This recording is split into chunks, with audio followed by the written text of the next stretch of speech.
Hace muchos años presenté 7 casos perturbadores y sobrenaturales sobre militares que demostraron que pueden existir atrocidades inimaginables, horrores a veces sin explicación alguna y casos tan siniestros que cuesta encontrarles un sentido incluso dentro del marco de toda la locura que un conflicto bélico representa. Varias guerras más hubo desde aquel toque. También varios casos nuevos de guerras viejas salieron a la luz, por lo cual sentí que el tema merecía ser revisitado.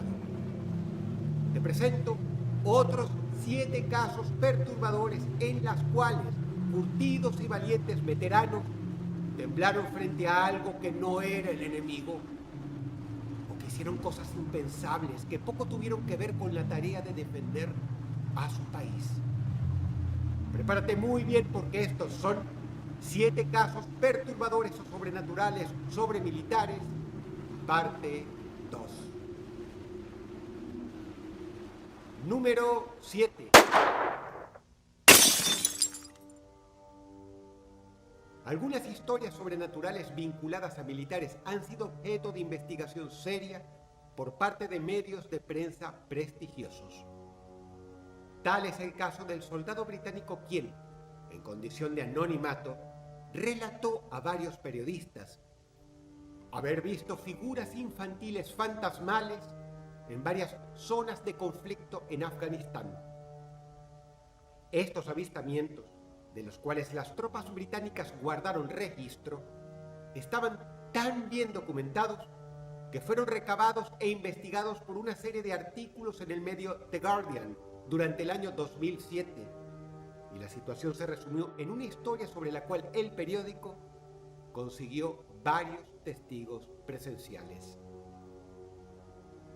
Fue durante una noche en una trinchera abandonada. Un pelotón de soldados británicos comenzaron a escuchar gemidos y llantos provenientes del subsuelo, como si alguien estuviera atrapado. Al excavar no encontraron nada, pero los sonidos continuaron, acompañados de un frío inexplicable. Un intérprete local les advirtió que la trinchera había sido utilizada por combatientes talibanes ejecutados en secreto años antes. Lo perturbador fue que, al día siguiente, varios de los militares reportaron haber sufrido pesadillas idénticas relacionadas con manos que los arrastraban bajo tierra. El pelotón abandonó la posición y el incidente fue reportado como fenómeno psicológico colectivo, aunque los hombres insistieron en su naturaleza paranormal, incluso bajo juramento.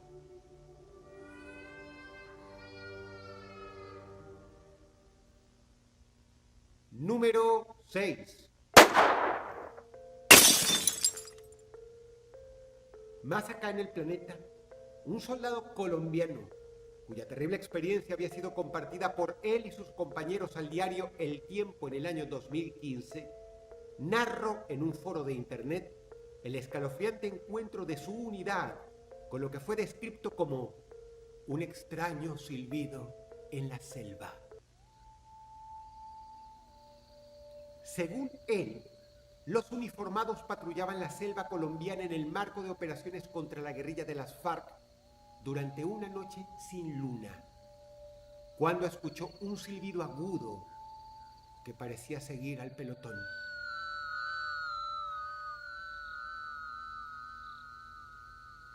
Al principio pensaron que era un animal, pero el sonido se volvió más humano, como si alguien imitara una melodía. Los guías indígenas locales, muy conocedores de la selva, se mostraron visiblemente ansiosos y les advirtieron a los militares que no respondieran. Lo más perturbador fue que, al amanecer, la patrulla encontró huellas humanas alrededor del campamento, a pesar de que no habían aldeas cercanas. El pelotón aceleró su marcha para salir de la zona rápidamente y una vez más, un grupo de duros soldados que no temían enemigos de carne y hueso terminaron huyendo.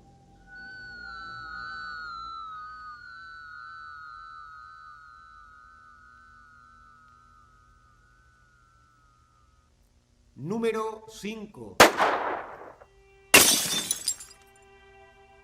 Durante las décadas de los 50 y 60, en el Centro de Investigación Militar de Portsdown, Reino Unido, miles de militares británicos en servicio activo fueron utilizados como sujetos en experimentos con agentes químicos y biológicos, incluyendo el temible gas sarín y el infame bacilo de Anthrax. Estos soldados eran a menudo engañados, creyendo que participaban en pruebas vinculadas a cosas como el resfriado común o determinada ropa protectora del clima. Entre todos, el caso más conocido y posiblemente el más lamentable fue el de Ronald Madison, un joven militar a punto de casarse que murió en 1953 tras ser expuesto al gas sarín, un compuesto de los llamados gases nerviosos o neurotóxicos, sin ninguna clase de consentimiento de su parte. A Ronald se le engañó diciéndole que sería expuesto a una cepa de la gripe para ver las condiciones de combate de un soldado levemente enfermo. Y allí fue inoculado con el letal sarín, incoloro e inodoro, el cual respiró sin imaginar que estaba dándole una bocanada a la mismísima muerte. Los registros médicos revelan que Ronald comenzó a convulsionar y amarillentos espumarajos salían por su boca mientras el gas paralizaba sus músculos y finalmente sus pulmones, sumiéndolo en una lenta agonía de la cual sus superiores creyeron que lo podían sacar fácilmente con un antídoto experimental. Pero obviamente el mismo no funcionó. Ronald Madison murió ahogado en su propia baba y totalmente paralizado con un gesto final de horror. El caso no fue único. Las investigaciones posteriores llevadas a cabo en el año 2004 confirmaron violaciones éticas y efectos espantosos sobre la salud de miles de sobrevivientes a estos experimentos. Número 4.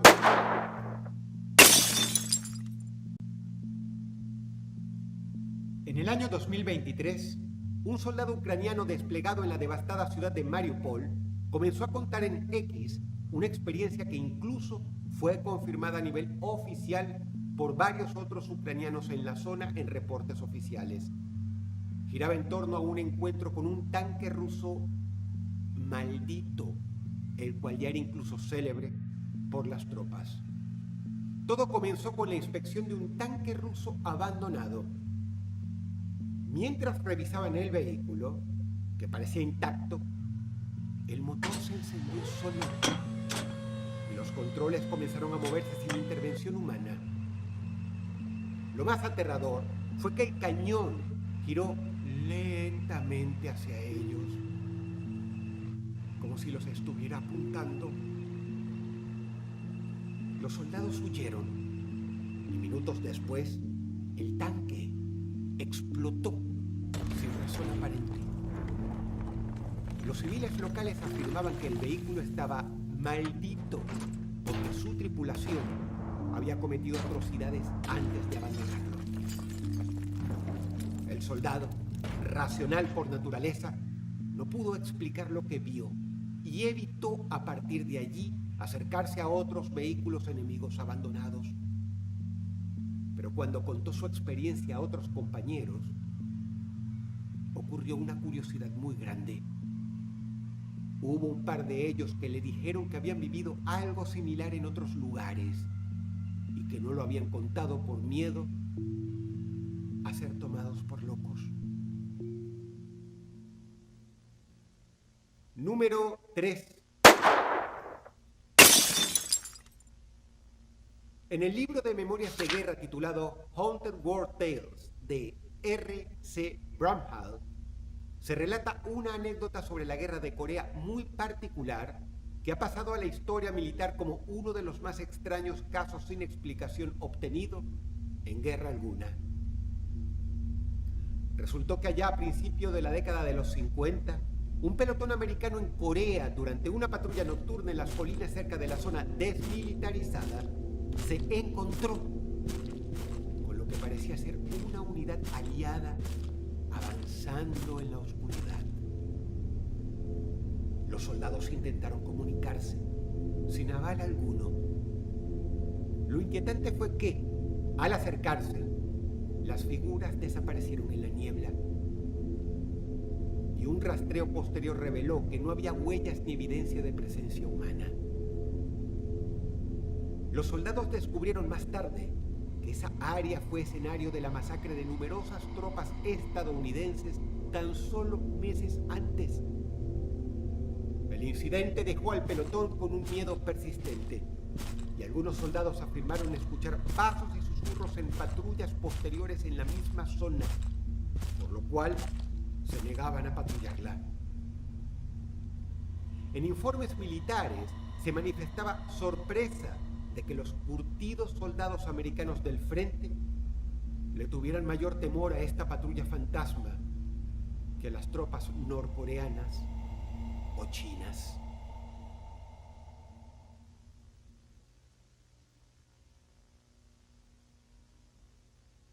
Número 2. Alfredo Galán era un cabo del ejército español durante su servicio militar en la década del 2000. Participó en misiones para la OTAN en la ex Yugoslavia. Y fue allí donde desarrolló lo que él luego llamaría una sed por matar. Ya de vuelta en España y estando aún en activo, entre enero y marzo del año 2003, Galán asesinó a 6 personas en la región de Madrid y alrededores, dejando naipes de la baraja española en las escenas del crimen, debido a lo cual se le conoció como el asesino de la baraja. Sus víctimas eran civiles al azar, un matrimonio y un portero, una cantinera y su hijo, o gente solitaria con la que se cruzaba y a la cual les disparaba con una pistola Tokarev calibre 7.62 que había traído de su misión en los Balcanes. Un día que se encontraba en total estado de ebriedad, Galán se entregó voluntariamente en una comisaría mientras llevaba puesto el uniforme, sorprendiendo a la policía española, la cual admite que no tenía la menor idea de él y que posiblemente hubiera seguido matando por mucho tiempo sin poder ser identificado. Ya fresco luego de la borrachera de la noche anterior y con resaca, Galán se retractó de su confesión y negó todo, pero era tarde. Ya existían evidencias que lo ligaban a todos los asesinatos, algunos en los cuales no había arrojado barajas, pero cuya arma homicida era sin dudas la mortal Tokarev 7.62. Alfredo Galán fue condenado a 142 años de prisión. Su modus operandi y su forma tan particular de dejar una carta de la baraja a sus víctimas despertó curiosidad entre especialistas.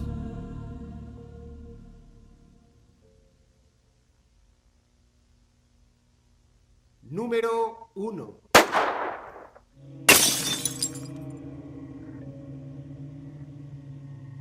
La Guerra de las Malvinas fue más que una guerra. Para muchos conscriptos argentinos que fueron a darlo todo por su país, se transformó en una tragedia.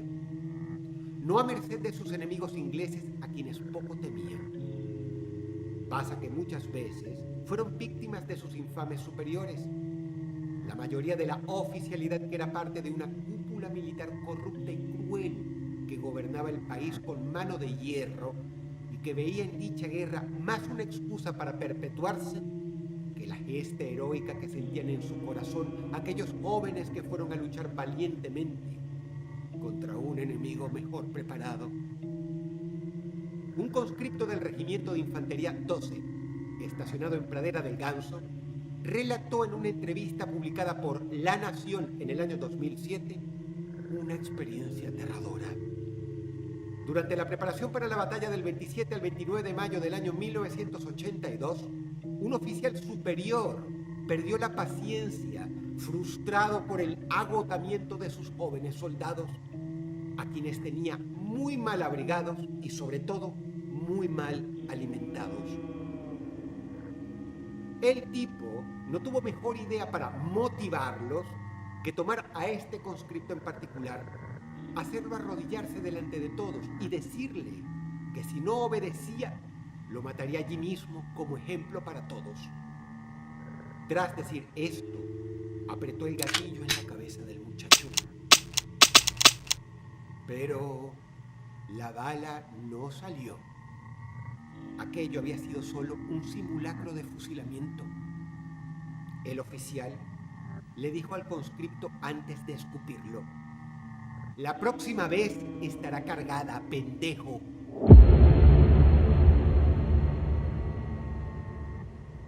El conscripto se orinó en sus pantalones, algo normal en situaciones de semejante estrés. Pero eso no fue lo peor. El muchacho sufrió un colapso nervioso del cual ni siquiera el apoyo de sus compañeros pudo recuperarlo. Y así, en un estado severo de enajenación, se presentó a luchar contra los ingleses al día siguiente. En el fragor de la batalla, aquel odioso oficial superior cayó al piso con un certero disparo en la nuca. La bala no había venido desde el frente, sino desde la retaguardia de su posición. Muchos vieron el fusil humeante del conscripto asomado a una trinchera mientras murmuraba: la próxima estará cargada, la próxima estará cargada. Aquel conscripto confesó públicamente, 20 años después, que había matado a su superior. Nadie, ni siquiera sus enemigos en combate, dudaron nunca de la resolución y la valentía demostrada por los jóvenes, casi adolescentes reclutas argentinos en aquellos tiempos. Lamentablemente, este tipo de abusos psicológicos y también físicos por parte de sus superiores han sido documentados incluso en causas judiciales posteriores y dejaron a muchos veteranos de Malvinas con trastorno de estrés postraumático severo, sintiéndose traicionados por sus propios comandantes. A todos ellos, parte de mi audiencia, mis saludos y mis mayores respetos.